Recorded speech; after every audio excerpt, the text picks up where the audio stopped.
Isa nga sa singer na nag-alay ng kanyang awitin para kay Miss Pilita Corrales ay si Martin Rivera. At sa nasabing week na iyon, sa first night, ay hindi ni Martin Rivera na tumayo ang mga nakiramay upang bigyan ng pugay ang nasabi nga pong icon at napakagaling na singer na si Miss Pilita Corrales sa unang araw ng week nito.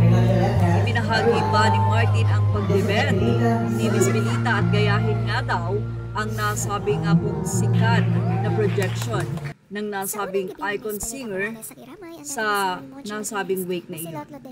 At nakita at spotted din doon ang husband ni Lotlot de Leon na kasama na nakiramay sa nasabi nga pong wake ni Miss Pilita. Marami ang natutuwa dahil napaka-respect daw talaga ni Lotlot sa kanyang ex-mother-in-law. Ibinahagi din natin ang napakagandang setup ng wake ni Miss Pilita Corrales with a lot of roses at karaniwan dyan ay red roses na mukhang ito nga ang hilig na bulaklak ni Miss Pilita.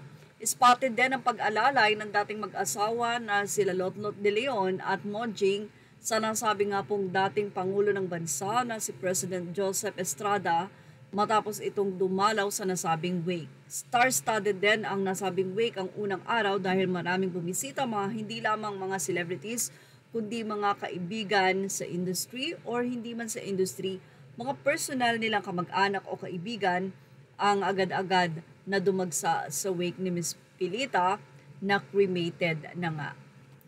Nandun din si Martin upang sumuporta sa naulila ni Miss Pilita Corrales.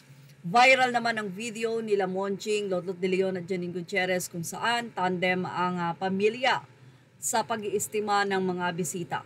Marami ang humanga kay Lotlot at kay Monching sa kanilang pagsasama bilang dating mag-asawa, napakaganda daw ng kanilang relasyon bilang magkaibigan at syempre ang pagtutulungan nila bilang magulang sa paglaki o pagpapalaki sa kanilang mga anak. At syempre ang spotted nga na photo ni Lotlot de Leon kasama ang kanyang ngayon ay asawa na nandoon din at nakiramay sa nasabi nga pong wake ng ex-mother-in-law ni Lotlot de Leon. At yan ang ating showbiz snap update. Images are all credit to the rightful owners. Thank you for watching. Please like, share, and subscribe.